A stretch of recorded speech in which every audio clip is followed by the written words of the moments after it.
Boys and girls, yesterday we had a fine guest. Monday we had a fine guest, but here we are. It's hump day, baby. We are like halfway there, and I am so excited because what's right around the corner? The weekend. What comes with the weekend? Wrestling, baby. But until we get wrestling, I like to bring some talent on. We have a lot of fun. This is Stir in the Pot with Don Kincaid and my very special guest, Colossal Mike Law. I've been waiting for this one, baby. Welcome to the show, my man.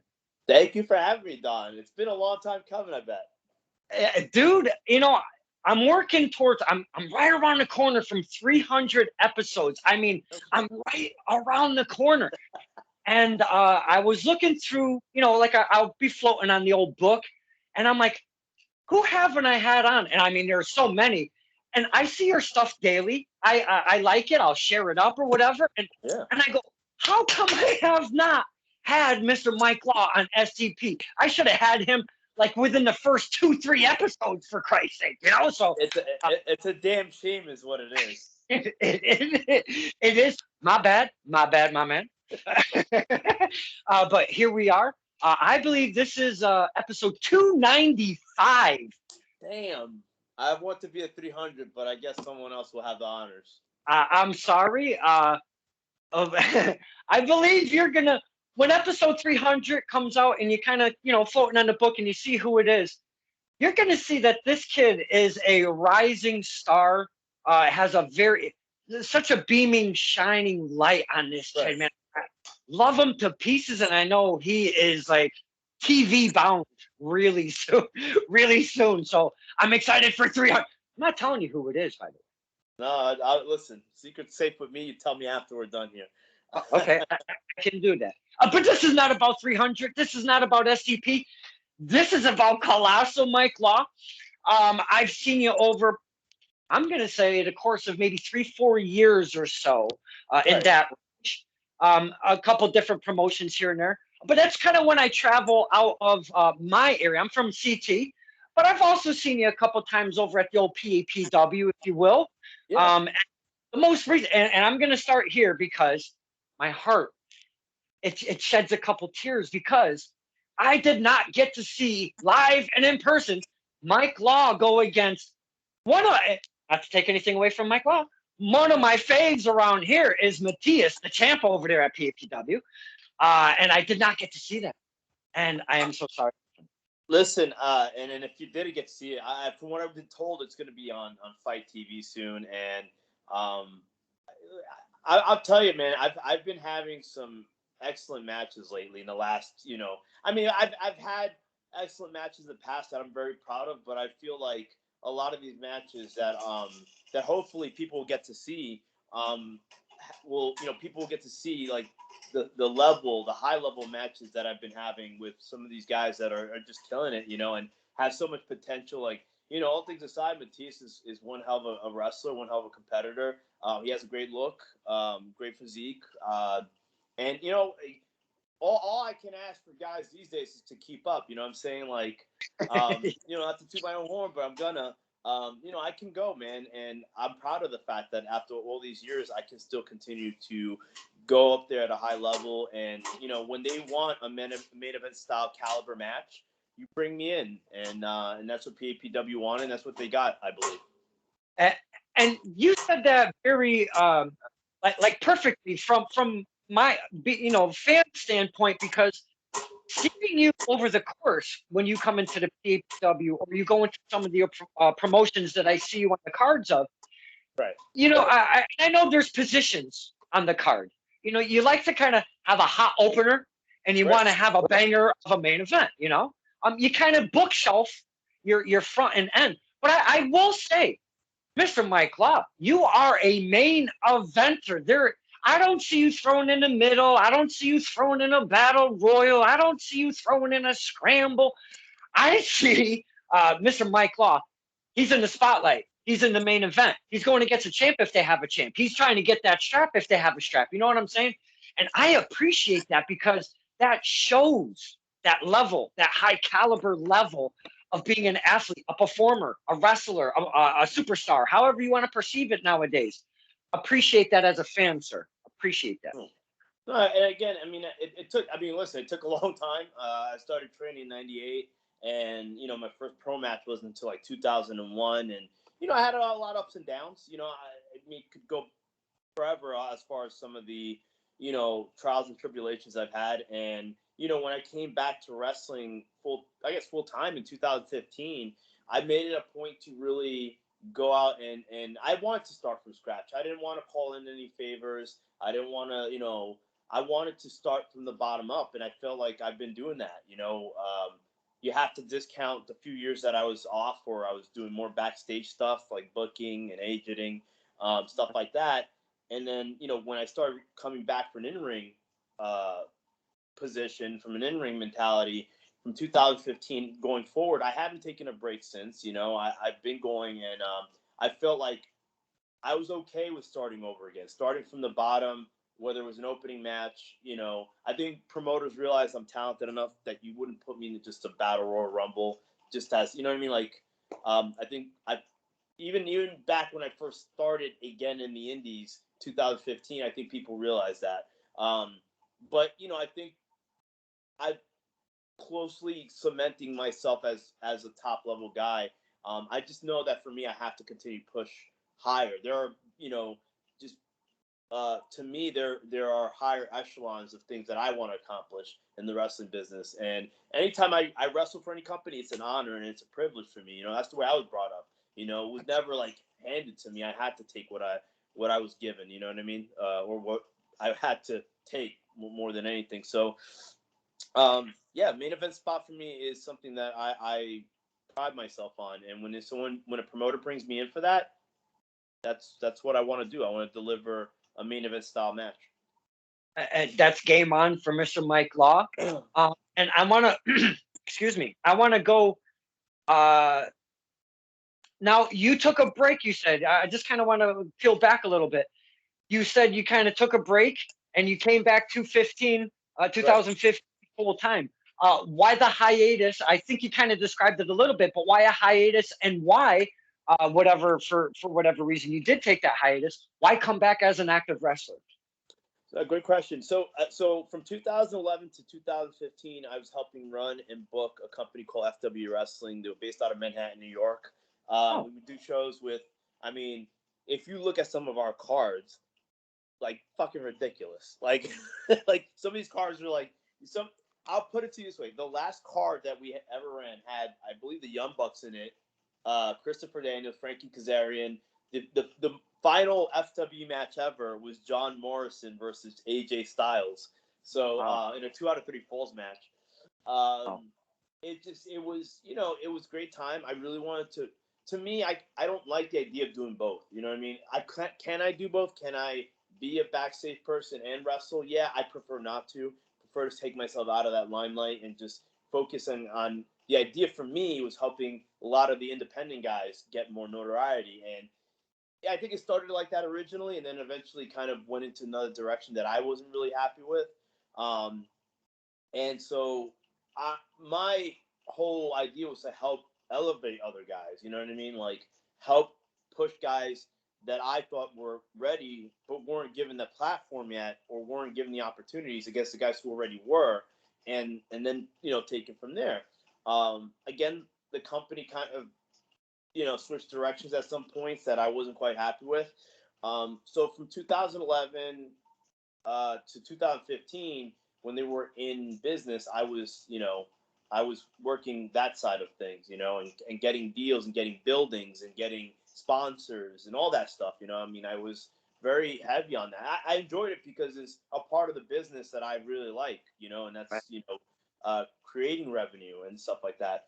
But then once they went out of business, man, I knew I still had that passion and I still had that love for the pro wrestling industry. And I certainly had that motivation to be in the ring. You know what I mean? Like I felt like, I don't know how old I was at that point, but I felt that at that point I still had so much to give from an in-ring perspective. So I was like, you know what, man, let me go back at it. And I remember I wrestled for the Sanctuary in oh gosh, Hazleton, Pennsylvania. Then I wrestled for PW out there in Hazleton as well. And just started making the rounds little by little. And then, listen, I mean, here we are. I've wrestled in Dominican Republic. I wrestled in Canada. I've won the ECWA title. I've been in 2 Super 8s. I wrestled in Ring of Honor on TV once. Went viral. It's been such a cool journey. I still am very hard on myself because I still know that I have so much more I can give on a bigger level. It's just, there's certain things that you have to do that I probably haven't been doing on my end, and I'll just leave it at that. Hey, there's always, because as we know, wrestling is never ending, a never ending learning process. That's why there's the seminars. That's why you go to training weekly. That's why, you're going to the gym, you're eating right, you're trying to keep your mental status correct. All of that, that makes that package work for wrestling. But we know it's a never ever a never ending learning process. So getting behind the scenes and getting that under your belt, I would think, if I was a wrestler, and especially an upcoming wrestler, I would want all of those experience. Get me on the microphone. I want to ring announce. I want to ref. I want to do all of these aspects, because that's where it really starts to come together and you understand. And I'm not a wrestler, and I am not I'm not preaching anything right here. Okay. Right. Disclaimer. I feel, my opinion only, if you have all of these tools behind you, that part of wrestling that is kind of forgotten, the psychology end, that really, really starts to come and unfold in your mind, because you are grabbing from all of these different aspects of wrestling that you've never touched before, because you've always been doing in ring. Right. Does that sound correct? I think it's pretty accurate. You know what I mean? I think the one thing I preach this at the Fallout Shelter, which is where I'm a trainer at, along with Masha Slamovich, Jorge Santi, and Steve Pena, is that you want to become an asset. You know what I mean? If you become an asset and you create value, you'll always find work, if you want it. You know what I mean? So, like, in this industry, it's all about getting those different parts down. Like, whether it's someone who is good with the camera, or someone who can, who can announce, or someone who can be an official, or someone who could be someone you could throw in there at the last second. It could be a mechanic in the match. There's so many different aspects of the industry that I've learned through this 20-year journey that, I can't. I think you're pretty accurate with that. I think, I'm just learning. And, to be honest, I learned a lot from just watching. Like, if I was watching a match between, I don't know, Paul London and Petey Williams or something like that, or, and just hearing those guys talk, or Matt Hardy, Rob Van Dam, Dreamer, all these guys who we had in our locker room throughout that time. I picked up a lot of good stuff. You know what I mean? Just being, an open ear and my mouth shut. That is the adage, eyes open, mouth, ears open rather. But I feel again that it gives you all of these points of view from within that ring. If you're a referee, that's a total different point of view. Right, absolutely. If you have to pick up the camera, that's something, again, it's a total different point of view. But I just love everything that it takes, because it's so much to create just one event only. Just one event, my friend. And look, did you see that face, boys and girls? That's a face of a promoter. Oh my God. I remember those were the longest days ever. I remember I would get into that building at like 8 or 9 in the morning. Get, the production people, like, I would say, so I'd be up at like 7:30. We would go through last minute things that we had to go through for the night of the show, and then get to the venue by 10:30, 11 o'clock. Production would show up, the ring would show up, have everything at 1 o'clock, and then, talent would start showing up at about 3 or 4 o'clock, and then, I think we would have belt time in at like 7:30. I think we would have like a pre-show, I guess. And then from there, show's time started, because we were doing those pay-per-views. Remember those? Like those pay-per-views. And dude, we would get out of that fucking building at like 2 or 3 in the morning, bro. And it was brutal. And then sometimes, we would delegate afterwards and discuss like what we liked, what we disliked.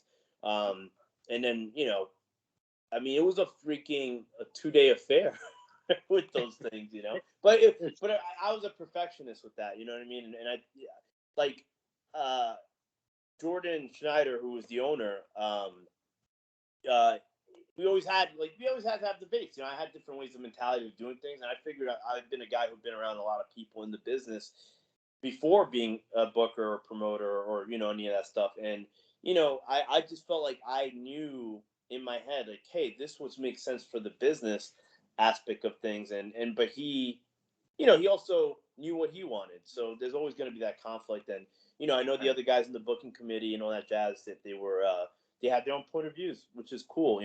I was a hothead at the time, and I think in retrospect, I I handled it pretty good. But there are times where I kind of let my fuse run short. Hey, don't we all, my man? I mean, for real, we all. Um, Now, I know we've talked about a timeline already, going from 98 to 2001 to 2011 to 2015 and to the Right, right. present. We've already kind of talked about that. But I want to reverse the timeline a little bit. Now, 2011, you do your thing, production wise, Booker wise, whatever you got going on. 2015, you get back active. Let's rewind from 2001 to 2011. You're an Okay. active wrestler. You're going through your thing. Your career is, we'll say, about 10 years deep. What takes you out of wrestling to go behind the scenes to do this stuff? It was one match. It was a tag match between myself and Hawaii Allen, who's a great dude, against the promoter at the time, or the owner, Boris, and Deranged, um, Indigo Child. He has had a different few names, but it was one of those matches where it was awful. It was so bad that we did not air it.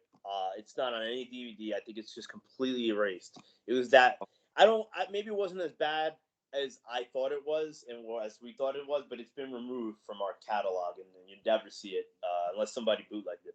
But I think it was the idea that, like, you know what, we're doing all this running around, like we're telling people what to do, we're getting time cues, all that jazz, and you're running a show. I just didn't like the idea of having to deal with the stress of having to do that. Plus, listen, at the end of the day, we're all professionals, and I can't go in there with a sound mind acting as if um, you know, nowadays I'm confident in what I can do because I've been doing this long enough. So I could do it if I wanted to. I prefer not to. I prefer to do one or the other. Which is what Right. We Are Wrestling's hired me for out in Jersey for December 10th, is to do that type of thing, just agent to show, which I'm perfectly fine with. Um, but with wrestling was a lot different. If you talk to Big Daddy, if you talk to all these guys who come up from that time, from the early 2000s, the late 90s, early 2000s, it was a different thing altogether. We didn't have social media. You sent your VHS tape or DVDs through the Yep. mail with the resume. Like, it was a different things. You know, I had a lot of ups and downs mentally, and emotionally, like I just not emotionally, I was like a wreck or anything, but mentally I would say I had a lot of doubt. I was always down on myself. I took a lot of breaks. So like I consider Pittsburgh my second home. Like I would wrestle for NWA East or PWX for Jim Miller, and Okay. Quinn Magnum out there. And so that was my second home for a while. I was wrestling on Pittsburgh, West Virginia, those small towns. I didn't align myself with a lot of guys in New York, which that was to my detriment. I was very hard headed, um, because some of them had gotten a bad rep, but it wasn't even that. It was like a lot of guys were leeching off guys that I thought were amazing, like Homicide, and I didn't want to do that because I wasn't trained by Homicide. I've been in the ring with him, and I wrestled. I was really trained by Lathon Tower Torture, Low Life Louis Ramos, and this guy Carl Eagles Morales. So to me, I didn't want to like follow suit because I couldn't go and say I was trained by Homicide because that would be a lie. But other guys were, and there were guys that were the shits, and they were saying that, and it was giving the bad rep, and I felt bad because like D deserves all the respect. He's one of the, he's amazing. He's one of the legends of wrestling, in my opinion. And it's a term I don't throw out a lot, but I think he is. Um, So I didn't follow suit, and I was stupid, and I was stubborn, and I was like kind of going my own way, and I probably wrestled for like shitty company that probably shouldn't have done, wrestle. I mean, I got a lifetime of friends and cool, crazy memories that I'll take forever, but I just, um, I was half in, half out, and you can't be with this industry. You can't. We have, especially nowadays, we have so many tools that we did not have in that time frame with social media, marketing, merchandise. I mean, I'm wearing one of my favorite, one of the best selling Mr. Sparkles inspired Colossal Mike's Law shirt that I saw at events. So we have all these things that give us extra revenue and help us out as independent wrestlers. We didn't have any of that shit. You know what I mean? It was one of those things where you were on the road for 8-9 hours. We had Tom Toms, maybe remember those? Oh yeah. Or MapQuest, and half the times I just threw the fucking MapQuest back of me, and I was like, half the time I just threw it back, and I was like, let's just go. We'll find our destination. So there was a lot of ups and downs. That's all. I mean that in short, that's what it was. Yeah. And I do find that, and I've said it. If I haven't said it every interview, I'd probably be lying, because again, my opinion, I feel that it's one of the most hardest things in the universe to be a singles wrestler. You have to find a way to stand out, and you have to find a way to keep the physical and the mental together at all times. If you do not do that, it does not work. And as you stated, you cannot half-ass this shit. You have to be all in or nothing.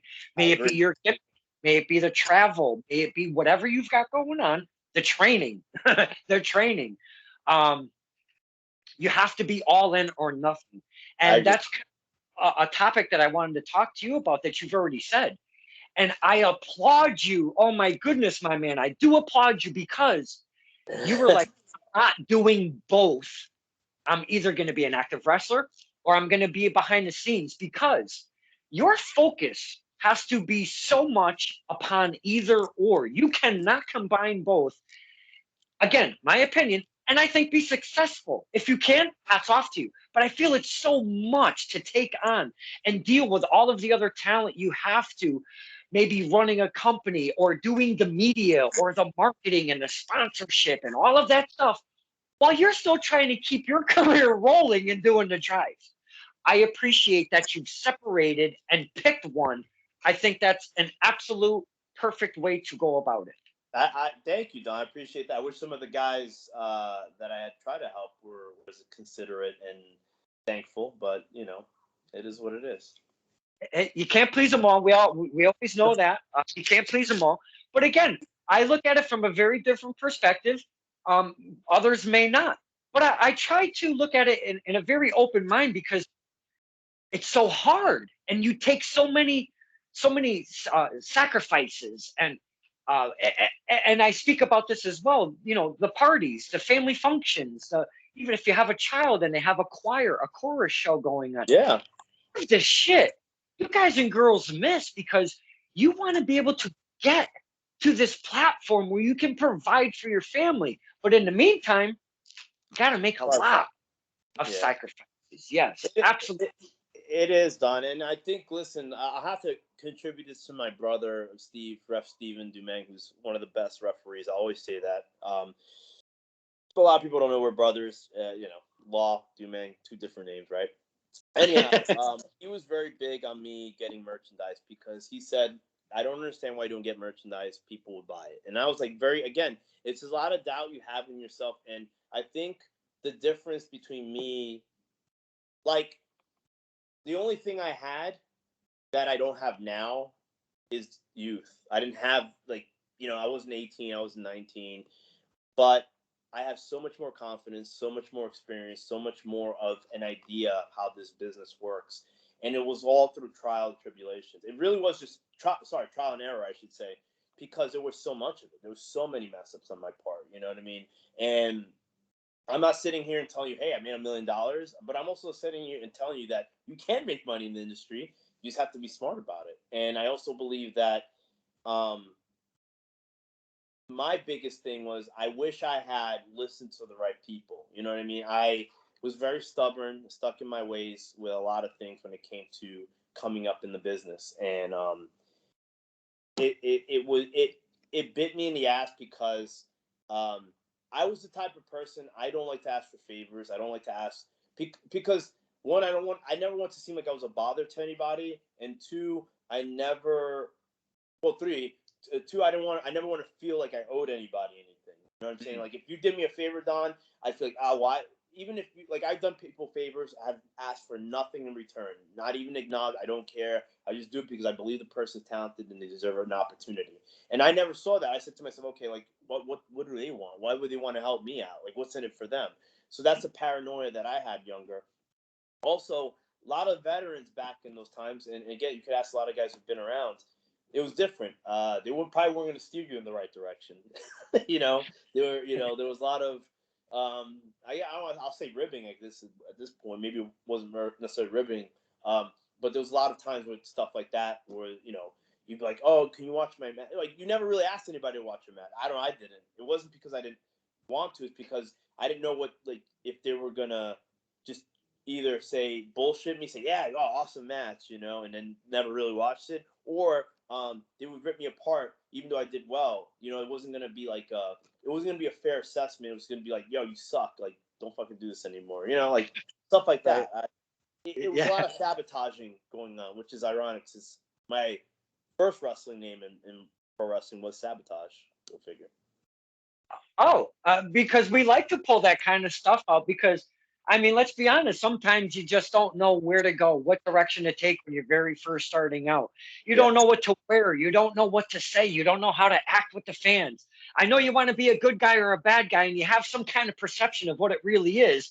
But Right. when you come to that curtain, it's just like being on Jeopardy and the cameras around. There ain't no way you can act the same way when you're sitting on the couch thinking you're all sorts of fucking smart.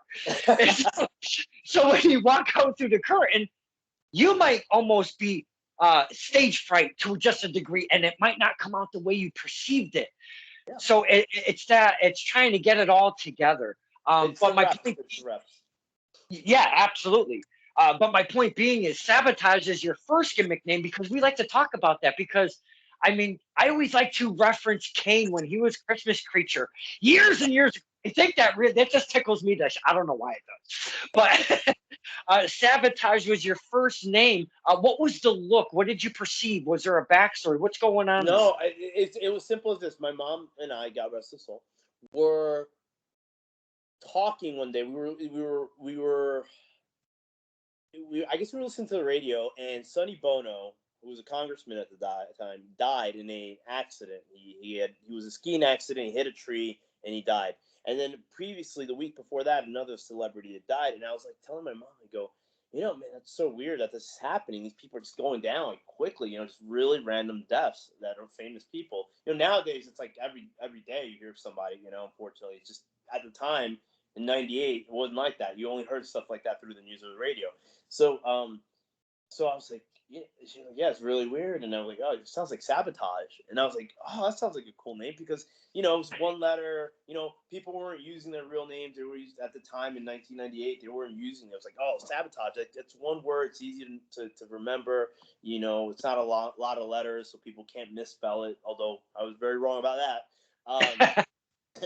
And the look wasn't, I didn't really have a look, and that's something that we weren't, again, it was a combination of not being led properly and my ignorance.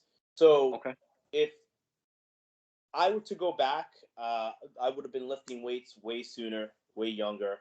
I came in at a time that Rey Mysterio had taken WCW by storm, and he was 150, maybe 160 at the time, but doing all this crazy shit, revolutionary stuff. So I came in during that time frame, and a lot of the big guys did not want guys like me. They would just unmercifully beat us up because they just wanted to get rid of small guys. They didn't like it.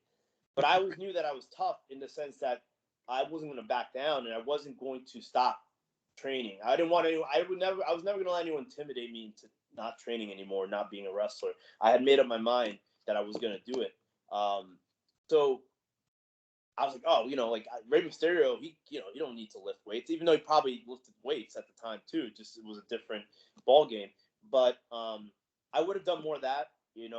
lifting weights, this is an aesthetic business. I fall into the category that you should either look athletic or you should be able to, kick somebody's ass. Those are the two really simple bases, right? But the thing is, that not lifting weights and just not knowing like what a look was, like it was literally like I wore tights, I wore long black tights. I had oh my gosh, I think I had an X-Men shirt or some shit like that. Yeah, it was really weird. It was like, and then mind you, we had what would be considered an outlaw show. Okay. Not mud show. It was inside, so it wouldn't be a mud show. It was an outlaw show in New York, where I had my first match in front of an audience, but it wasn't a professional. I wasn't paid. It was student shit, And I wore a mask because the commission in New York is very stringent. This was on before the actual pro show later on that night. We were on like 2 or 3 in the afternoon. The pro show was on like a few hours later. And I wore a mask because I was still too young. I was 16, I guess, at the time. And then I had my first match, which was rough. It was bad. It was god dang. No psychology. No, forget anything. It was what a first match would look like if for someone who hadn't trained that long. I've wanted to reshare some stuff from the beginning of a couple of guys' careers. Right. And before I've put it out, I've actually reached out because I don't want to take that upon myself, because if they're not down with it, I don't want to be putting it out there, right? Again, that's a respect thing that I try to, whenever I do shit like this, the media, the interviews, no matter what I do, when I'm at the shows, even though I yell and scream and boo the piss out of you guys or whatever, yeah, that's my job as a fan. But I'm never vulgar. I don't throw shit at people or nothing like that, and I don't cross that invisible barrier, if you will. But I've asked a couple of the guys, hey man, I want to go back like 2 years when you very first started. I grab your first promo and maybe splice it with a couple clips of your first match. 9 out of 10 times I will fucking slit your throat. Really? So I kind of pull back the reins a little bit, and we don't do that. Listen. I'm pretty sure I have the footage. I mean, promos weren't really a thing. I did promos. They were awful. But I will tell you this. It's funny enough that even 98, 99 that I was practicing promos. You know what I mean? Again, it's a situation that you have to do the reps. You have to get confident in front of a camera. I, for the longest time, had that red light syndrome. I think Eddie Guerrero always talked about it, where I could be myself. I could completely be over the top and colorful and funny and all that jazz. Once I'm behind, closed doors with friends and I have my guard down. But once that red light hits, I know people are watching and I got to watch what I say and how I act. Not, you know what I mean? Like, just, you think about it. You overthink about it. So that's what I mean by that. But I wouldn't be opposed to it. I'm sure I have the small, like, remember little, I guess they were VHS tapes that would go into the camcorders. The people who are listening to this who weren't born in that time frame have no fucking clue what we're talking about. But the point being is that that you would know what it is, and if I do find it, I wouldn't have a problem with it. It's all process. Like I wasn't. I'll put it this way: I started off training with Lathon Tower Torture. Then the whole thing went down with his crew, Bobby Lombardi, Homicide, and the place we were all trained at originally, Reno, Puerto Rico. They opened up a place called the Doghouse, which everyone is really pretty much infamous. A lot of people still talk about it to this day. But I didn't go with them. I stood there because I was like, like this is where I started. I kind of want to, continue to be here. No harm, no foul. But then I trained with Sky Eagle, Carlos Eagle Morales. Then he left for whatever reason. And then literally for almost 6 months to a year, I was training. I would use that term very loosely with this kid named Ricky.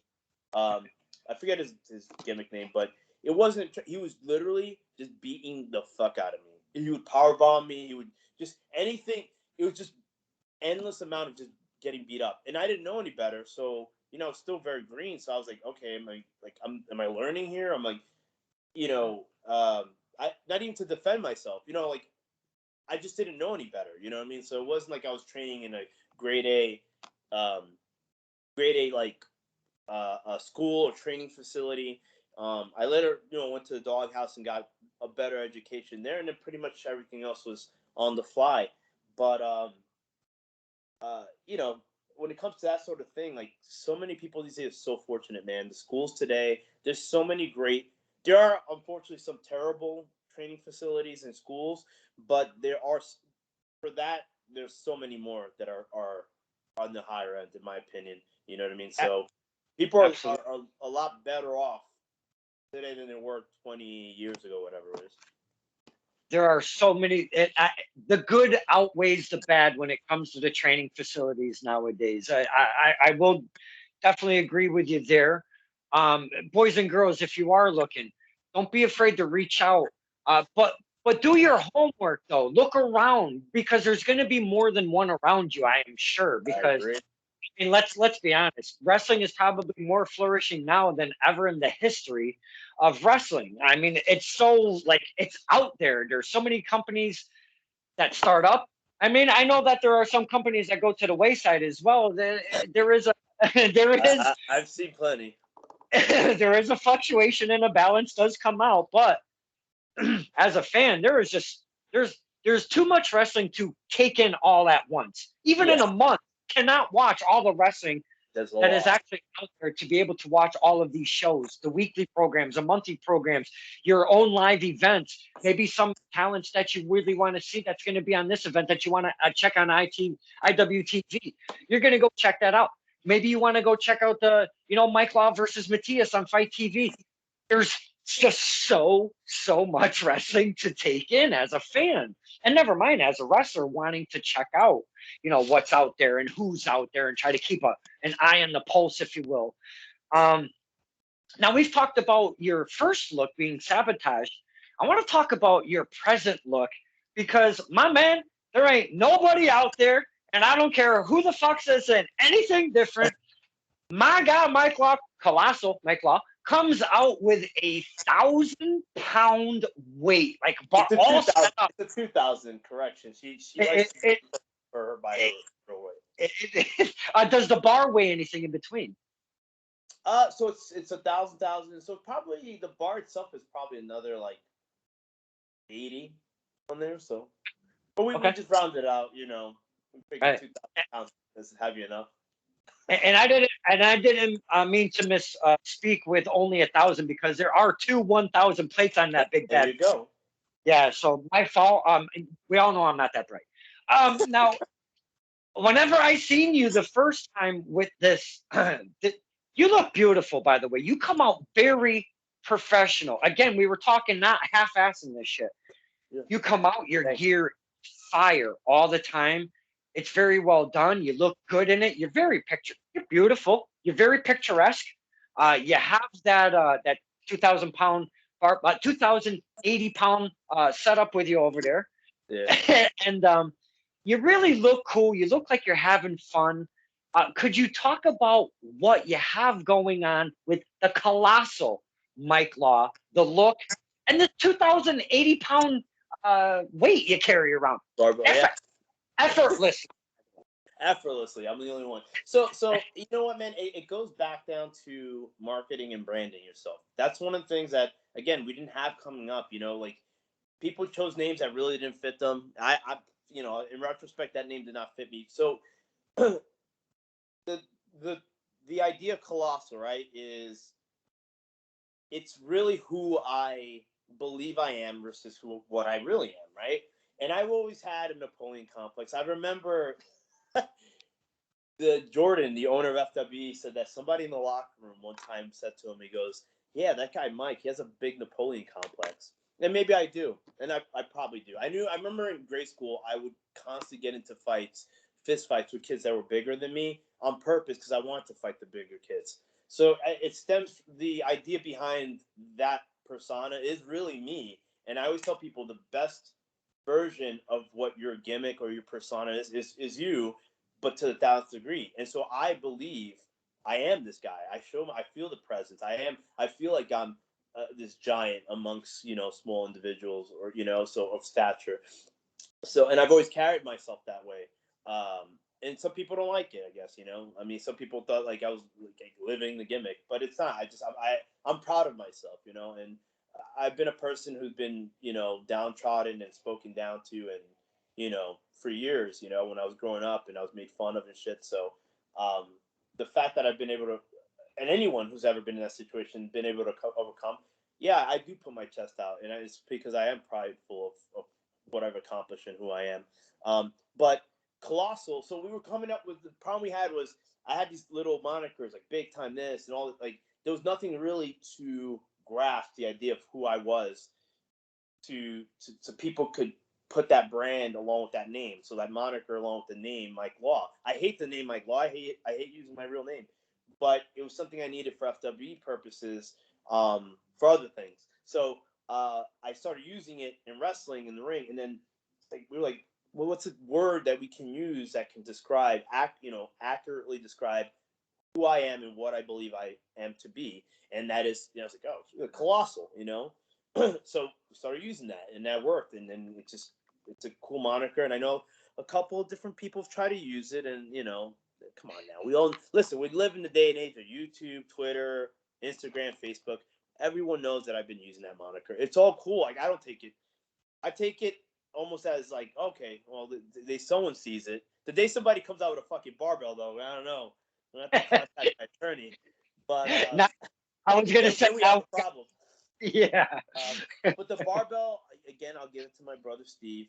A lot of people know I've always, not that I've always been, I got better progressively. If you do this long enough, you'll get better. If you work around the right people, you'll get better.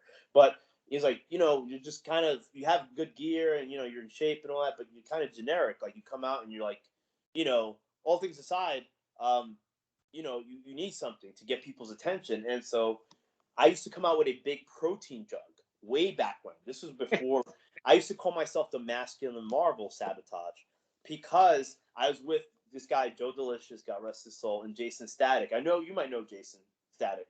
Maybe not.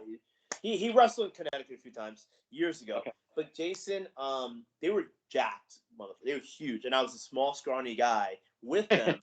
And we call ourselves Best Bodies Inc. And I would have the big protein jug where I put brass knuckles in, baby powder, all the shit that I would use to win matches. So I thought in that vein, I go, what can I use that will be like get people's attention? I want people, as soon as I come out through the curtain, I just want people to look at me. I want to be the center of attention. And it was like, I used to carry an actual curling bar when I used to team with Vince Steele at Ace back in like 2004, 2005. And we did the small man, little man. I thought I was a bigger guy, and he was tiny, whatever. But from there, I was like, you know what? I'll do the barbell. I'll come out with a ginormous barbell, and then there you go. Barbie the barbell was born, I guess. So that's Wait, there's a name to this thing, Barbie the yeah. barbell. Really? And she's on Twitter and on Instagram. Oh, how come I didn't know about this? Yes. Oh my! Listen, it's at the Real Barbell on Twitter and Instagram. My I God! want to thank one of my friends for running it. I'm not going to mention her name because then but she, good. She does a good job. She doesn't put anything out there that we could. I was today years old when I found out Barbie the barbell. That is Yeah, amazing. Barbie V from the Bronx. Yeah. Woo, that gets me, man. That's what we're talking about, though, man. Yeah. Do it 100%. Get in there. Get some creativity flowing. You've got to get outside that box sometimes to be able to get noticed and not get caught in that whole mix-up. And I got to give it to your brother Steve. We love your brother Steve. Absolutely love Mr. Dumas. Love him to be. Yeah, I'm sorry. But the creativity, fantastic. I love it. I think it's working for you. Again, it's eye catching and all of that good stuff. And no one's doing it. And if somebody does, you better get get that. I mean, get that. somebody had.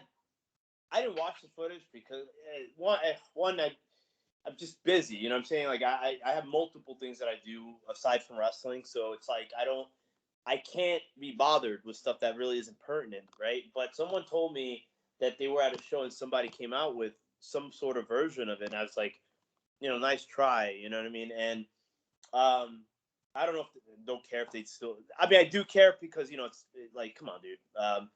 I don't say I have a lot, and I try to contribute the best I can to pro wrestling. I love the industry. I want to leave a good, positive, like, legacy, right? But leave me with the fucking barbell. Come on now, like don't even try the colossal thing with Big Brother. I'm not big leaguing. My memory's been shot for a while, and I'm pretty sure he didn't like the name anyway. So, regardless, God dang, Bronson Reed, yes, Bronson Reed. Oh yeah, yeah, yeah. So they try to do that, and they even use the same graphic too, which kind of annoyed me. I'm like, dude, that's the same graphic I use for my shirts, and I was a little peeved by that. But I also knew that it wasn't gonna last because it's not what that guy is. He's a great athlete, talented wrestler.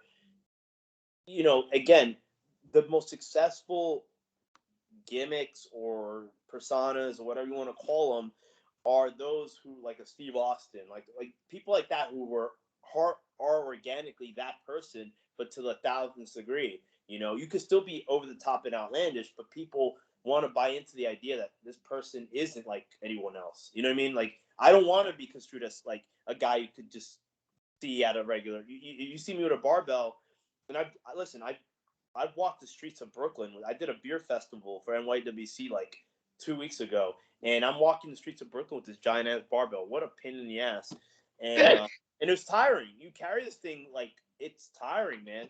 I had to walk like 3 blocks, city blocks too, and it's like I like to stand out. I like to be the center of attention. If you're in the business, that's one of the things you want. You want to be the center of attention, or else I don't know why do this. Yet money is great, fame is great, but fame is one of the reasons, isn't it?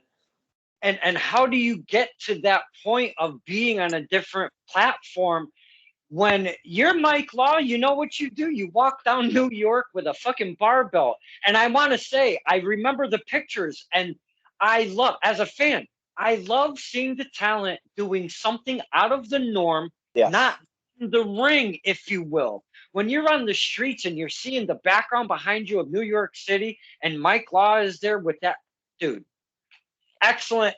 That's what I'm saying. It caught my eye as a fan. So if it's catching my eye, I'm definitely not the only fan.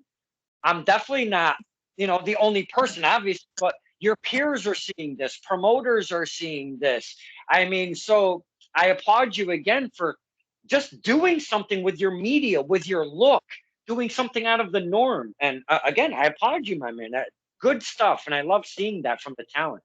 No, I appreciate it, and I think that's a big part of it. I mean, listen. There's been times where I put on some, in my opinion, and I'm very harsh on myself. I don't even sometimes it's really weird because people are like, oh, you watch your matches, and it's not that I don't watch my matches to learn. Like I don't watch my matches to critique them. I give them to two people that I know are going to be fair. They're going to say, hey, you look like shit, or you look terrible. But me, I'll just rip myself apart. You know what I mean? I'm very stringent. I'm very harsh on myself.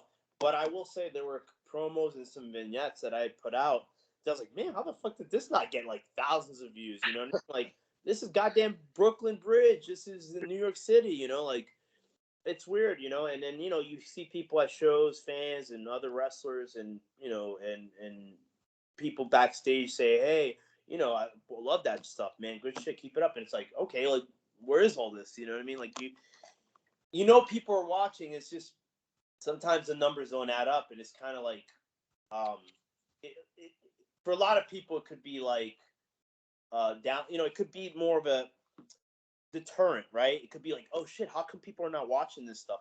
I think this is like great. We shot this in 4K, like great quality stuff. I mean, like multiple angles, like cinematic shit we did, and like it only got like 1,000 views, and I'm like, or we got 200 views, and I'm like, for a lot of people, that could be very like, demeaning. Like, oh shit, like why am I not catching on? But then it's like sometimes you got to figure it's like it's not how many people are watching, it's who's watching, you know, and also it takes time. You may have to plug, and I'm saying this to fellow wrestlers and people out there who are, in the under the learning tree.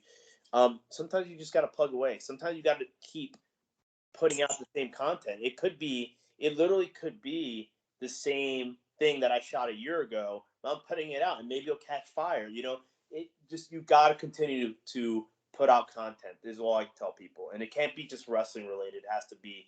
It could be wrestling related. It could be character development, but it has to be consistent. You got to put out stuff. And like we were saying, it doesn't all have to be in ring. You can do some fun stuff outside in the real world, if you will, with your character, your persona. Um, I'd like to speak on you mentioned it kind of at the beginning, the Fallout shelter over there. You guys are having some great times. You're producing some fantastic students over there, and I I don't follow it as closely as I probably should, but I want to pick a couple people out if we may discuss if that's okay. Perfectly fine. I love Karen Bam Bam to pieces, and I know that Miss Bam Bam has kind of stopped over at the old Fallout shelter, and and I'm almost positive, and I've only have one brain cell left, so it's kind of tough to remember stuff. I'm almost positive she said it felt like a rejuvenation. And Yeah. there's also a fine young talent that's upcoming. Is it Nevaeh Chantel? She's been going over at the Fallout shelter, kind of on the reg now, if I'm not mistaken. And she's been saying on her media that it's some of the best stuff for her career so far.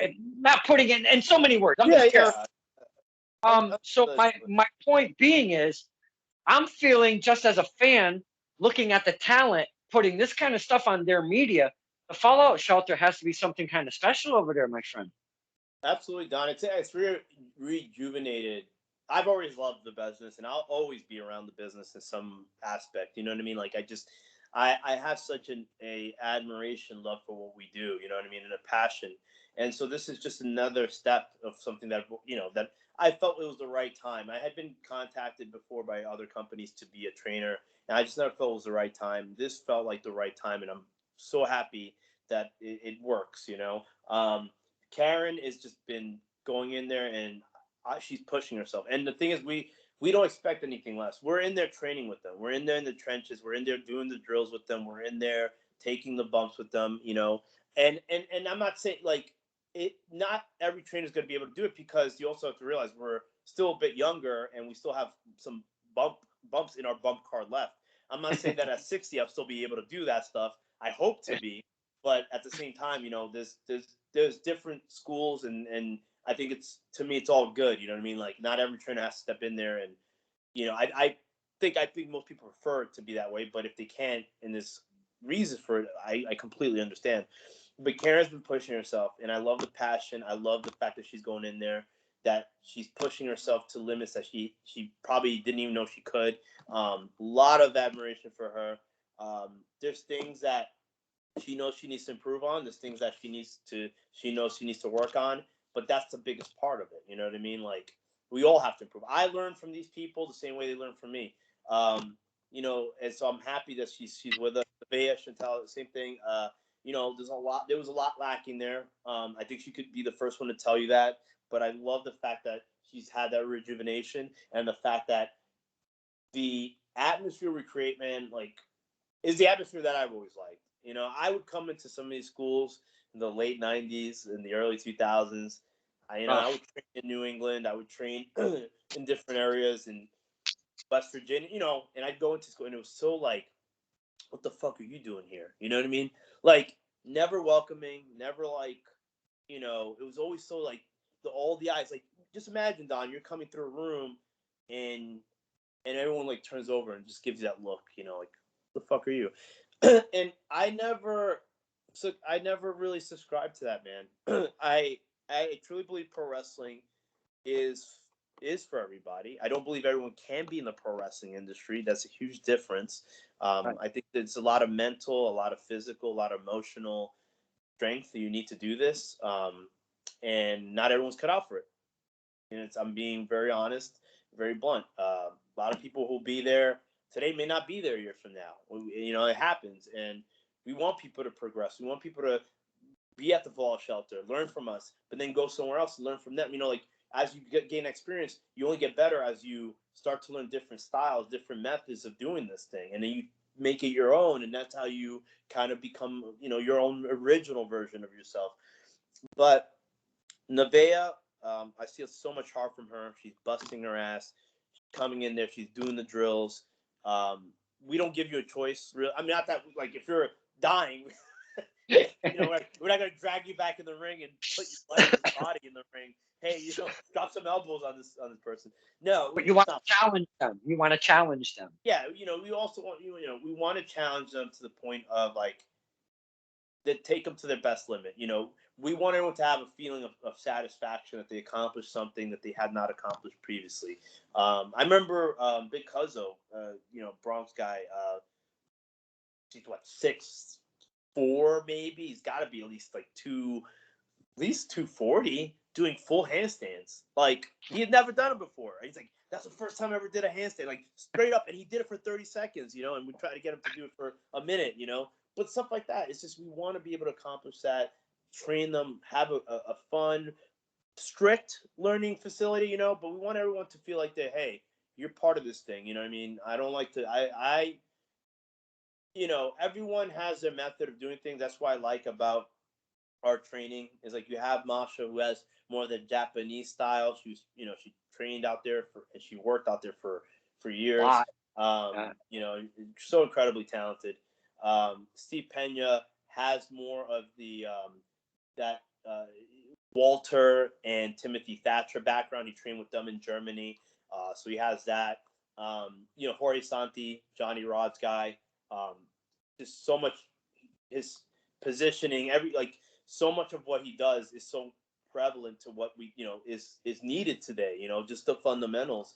And me, I just like to I like to have that overall knowledge that we spoke about, the stuff that with the marketing, the stuff with how to contact promoters, how to reach out to certain individuals, how to promote yourself, how to put out content, how to what kind of gear, what have your brand all over the place. I mean, this isn't Japanese, but it's my name in Japanese. But like on my jackets, on my tights, you see my name all the time. Like people start to say, "Oh, that's Colossal Mike Law. His name's on his gear and all that shit." Just little stuff. Plus the ring stuff. I've been in the ring with guys like Homicide, Jimmy Rave, Chase Owens. Who's who, man? I mean, it's unfair to name Joe Gacy, all these different talented guys, MJF, Tony Deppen, Joe Ace, you name them. Like there's been so many guys I've been fortunate enough to be in that ring and competing against. So I take that knowledge and I, provide that for the 20 odd years or whatever. That is awesome. I feel it right here. It's this full circle of your journey, and we've never really sat and talked, Mr. Law. We've seen each other at the show. Those are very small exchanges, a minute, 2 minutes, 3 minutes sometimes with the fans at the shows. When we grab your merch, when we want to say hi, maybe take a picture or whatever. Talking to you for this past we're just short of an hour, we're like 58 minutes. Talking to you this past hour, my man, I feel that circle of love from where you started, and you've realized I was a jackass back then. Not all of us are the best. We don't have the best mind. We don't have the best ideas. We just want to do us at that time. And I appreciate that you look back, you realize what you've, kind of gone through, your mistakes and your peaks and valleys, if you will. Right. But now you're here with such fine talent, a beautiful crew. I've seen Steve Pena. I wish I could see more often. Steve, my God, when I see him perform, I'm like a kid in the candy store. I love me some Steve Pena. Oh my goodness. Yeah, Pena's great. He has a lot of untapped potential. I tell him this all the time. There is spurts of greatness there. He's still so young, so he can realize it way sooner than I did because, it's a different atmosphere than the time I was coming up. But he has the physique, he has the size. He just needs to stay on point with who he is and let people know that's who he is, and people will pick up. There's no question in my mind that the next few years are going to be very big for him. Absolutely. The last banger that I seen him in, I just want to pull that out for a second, is him versus Mike Skyrose for the K1 class. There was two of them, one at a training day and then one at when they take the road on the show on the road. Okay. Wow. Love them. And it's cool. Even if you see two guys perform in the same company and two different shows, I love when two guys can give us a different type of program, if you will, in said match, because you're not going to see the same exact thing. You might see it. You have a high chance of seeing the same kind of match. Is it high? It's intense. It's hard hitting. There's a lot of high impact, but it wasn't the same match from one to another. And I so appreciated that from both of those guys. I loved both of those matches. They kept them separate. And it gave us a story from training day to when he had that title shot for the K1 Classic. Loved that. Yes, good stuff. And I just want to point out one more thing. Miss Slamovich, she came up on the scene. She went and did the Japan run. We thought she was going to come back a little bit sooner than she did. She was out there for a long time, might I say. She gained quite the knowledge out there, came back, really started she was on, not that she wasn't really on fire but my goodness, when she came back from Japan, she was really on fire. The gear started changing. You see her move set. You see the way she moved. You see that scowl in her face. It was not the same as Miss Slamovich. No. I think I tell you that. So, no, listen, Masha is one of those people I have a lot of respect for because she did it the old school way. She worked her ass off, and I appreciate that. I appreciate it. It doesn't matter any type of specification. I respect anyone who comes in and works hard and puts their all into it. You know what I mean? Not take the easy way. I see too much of it nowadays. I've seen lots. 20 years in, I've seen plenty of it, and I know when I see it, and I know when I hear it. And Masha's the real deal, man. Like straight up, and she can go. And I'm so happy she got signed to Impact. I hope it's the beginning of big things for even bigger things, I should say. And I'm still waiting my one-on-one. We'll see if she's as good as she claims she is all I'm going to say. We've been kind of stuck on the Fallout shelter a little bit here because I really wanted to bring that in the light on this interview specifically, because I do feel that you guys and girls are doing some really good stuff over there, and it's from the heart, the passion, everything that's happening over there. I really dig what's going on, and I wanted to push it a little bit. Where, for the talent that maybe want to check out the Fallout shelter, gain a little bit of different experience, or for the ones that are starting up and are looking for somewhere to go, please tell us what's up with the Fallout shelter. Where is it located and all of this good stuff? No, of course. And listen, I'll be the first one to say, and I agree with you, do your research, do your due diligence. There are plenty great organizations out there. I'm not here to sell you on the idea that you should come train with us and us only. New York alone, there's a lot of great, in Long Island, there's a lot of great wrestling organizations and schools attached to them. And so I think that's the advantage that people have. You know what I mean? At the same time, I think you ask the right people. I think you do your research. See, we've only been around, we just celebrated our 6 months. So, give us, some time, and we're definitely going to start turning out some really grade A, top-notch, high-level individuals. But for those who are interested, we're located at 4555 Pearson Avenue out in Long Island City, New York. Our training time for new trainees would be Tuesdays and Thursdays from 8:30 to 10:30 p.m. You can hit up either myself, Colossal Mike Law, on any social media, or you can hit up the Fallout Shelter. They have their own Instagram and Twitter. It's at the Fallout Shelter LIC.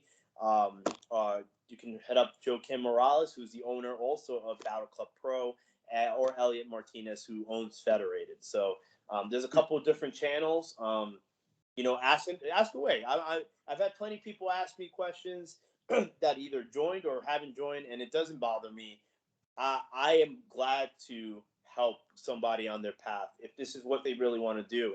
And not everyone's going to be a wrestler. The idea sometimes for some people is to be a wrestler, but then they end up doing something else. Maybe they end up being a ring announcer or a manager. That needs more attention, in my opinion. Or maybe you do social media. Like, there's so many different aspects of how you could create value that Absolutely. you don't have to just be a wrestler anymore. You could be part of the business without having to do that. But it is something we all aspire to be. But yeah, I mean, that's really it, and I'll never be one of the people who like, hey, you can't do this. Everyone gets a shot. Will everyone come out of it? No, I mean, it's just a numbers game, right? But there's plenty of schools out there. Do your due diligence. Speak to people, ask the right questions, and anyone who's interested, Tuesday and Thursdays, 8:30 to 10:30, 4555 Pearson Street. I think I said Avenue in Long Island City, New York. And you can also reach out to Fallout Shelter. Boom. Nice. Thank you for that information, because we want the new talent to start off on a good foot, if you will.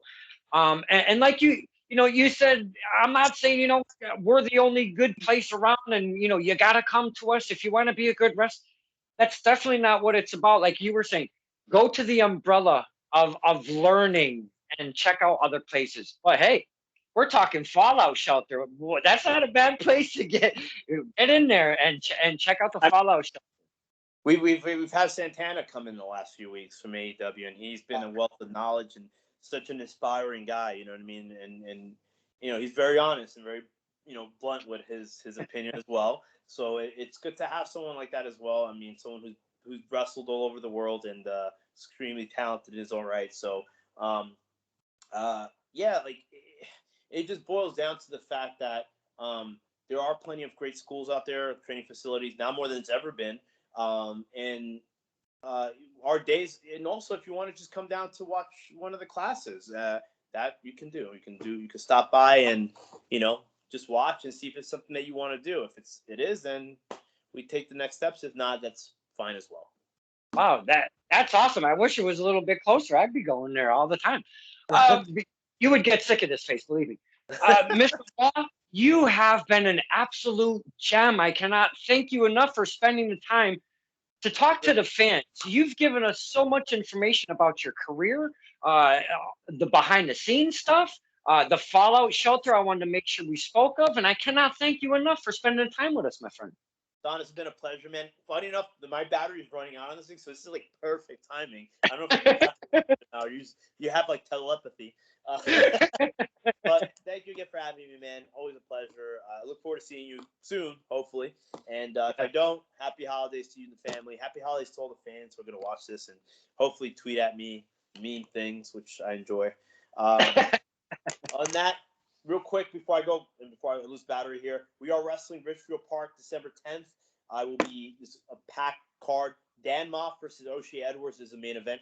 That's fucking sick. ECPW Lake Hiawatha, I will be taking on Average Joe Scott on December 11th. I'll make my ECPW debut in the main event. Like I would expect else, less. And then on December 17th, the no ring match, my second time only. This is going to get fucking sick. New Fear City versus Heavy Metal Wrestling in Brooklyn, New York. And catch me, Twitter, Colossal Mike Law, Instagram, same thing. That's all I got. And you can buy my merch, storefrontier.com. Buy the merch, boys and girls. We always say, buy the merch. Look up all of these things we've said, boys and girls. If you don't know who he is, get on this. If you already do know who he is, check out more of his shit. Come on, let's go, baby. We want to YouTube. Get my YouTube subscribers up. I need that. Yeah, baby. This is Stir in the Pot with Don Kincaid and my very special guest, Colossal Mike Law. Oh, there you go.